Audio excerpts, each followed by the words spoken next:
10 years ago, the Reserva El Penon was a 200-hectare estate of forest and farmland that had been badly depleted by chemical fertilizers.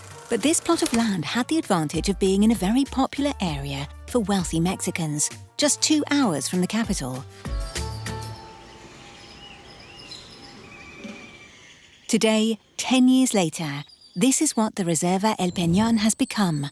20 homes spread over only 3% of the land. They form a community called Los Vecinos.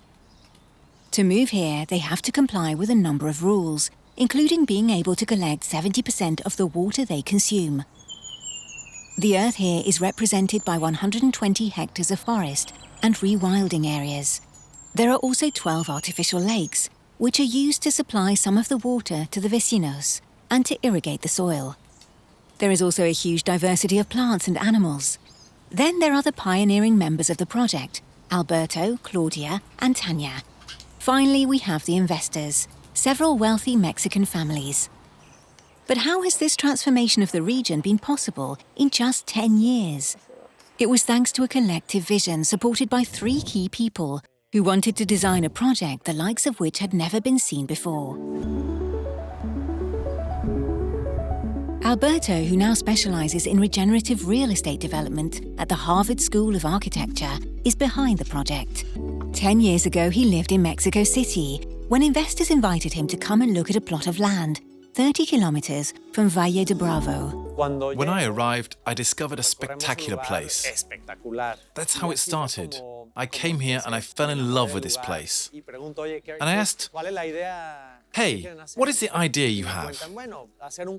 They said to me, "Well, we want to build a golf course and 500 houses here." I said, "Wow, a golf course, right? How much does it cost annually to maintain a golf course?" "Well, more or less $1.5 million a year." "What about this beautiful place as it is today? How much does it cost to maintain like this?" "Well, 500 pesos, which is $25 a week." "Well, I prefer the $25 model better than the $1.5 million a year model." I told them that if they gave me some time and let me look for a viable alternative, they could have other kinds of returns, like maintaining this place's natural beauty. Right from the start, Alberto knew a unique project could flourish in this unique setting. Studies were carried out on vegetation cover, forest health, erosion levels, wind circulation, and fire risks. The project to build 80 villas in an unspoilt natural environment was beginning to take shape. But before going any further, Alberto had to convince the investors to abandon their original golf course project. Going from a golf course with 500 houses to a reserve project with only 80 houses, I knew there would be a lot of questions. So what we did was a workshop where we invited the investors to imagine what their dream would be, what their future would be like, what they would like to leave to their children and grandchildren. I also made sure that they fell in love with the place and saw it not as something to extract from, but something to invest in. In their current state, each square meter was worth $5. With $5 million needed by Alberto to transform the estate, each square meter would then sell for $60, or 12 times the price. The equation is simple. 80 plots of 1 hectare, each at $60 per square meter, that's $48 million. Intrigued and reassured by the project's profitability, the investors accepted Alberto's proposal. The first challenge was bringing water back to this highly water-stressed region. Water from the surrounding lakes is mainly used to supply Mexico City, so the team had to innovate. We realized that there was no water, but there was an impressive amount of rain.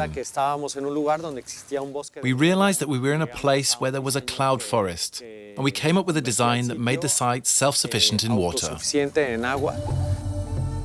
So they developed a water system inspired by permaculture and by water's natural behavior.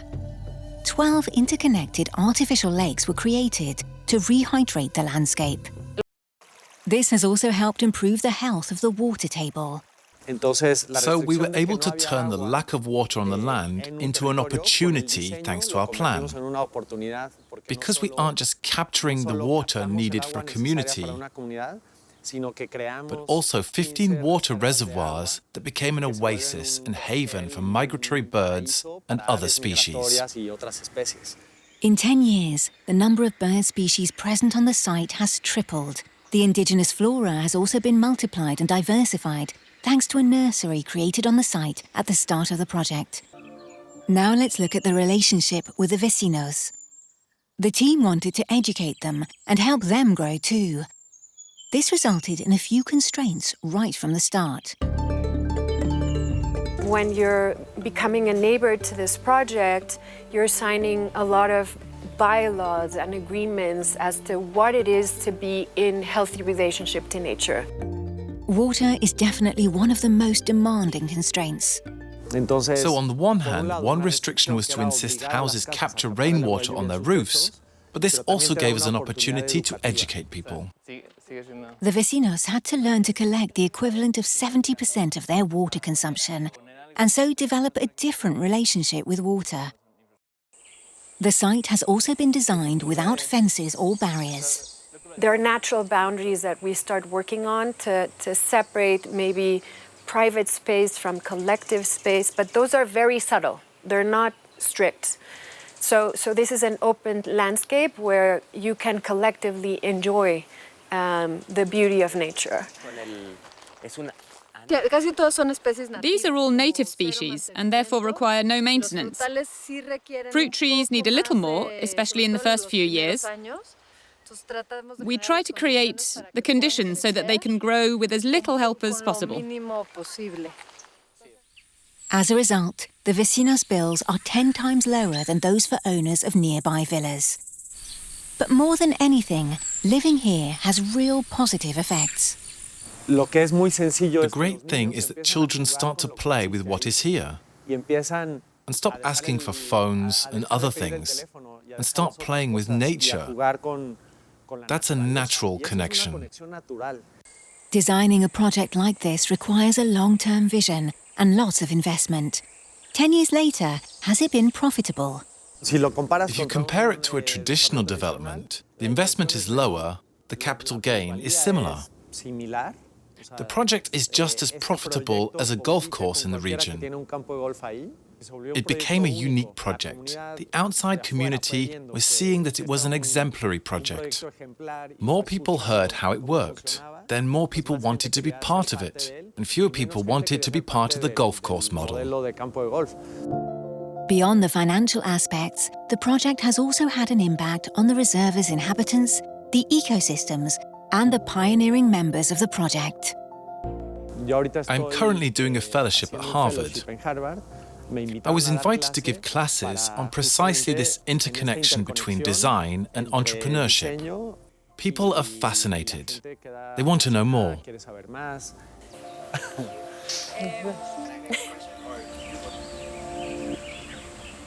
Well, I hope you really enjoyed your visit at the Reserva El Peñón.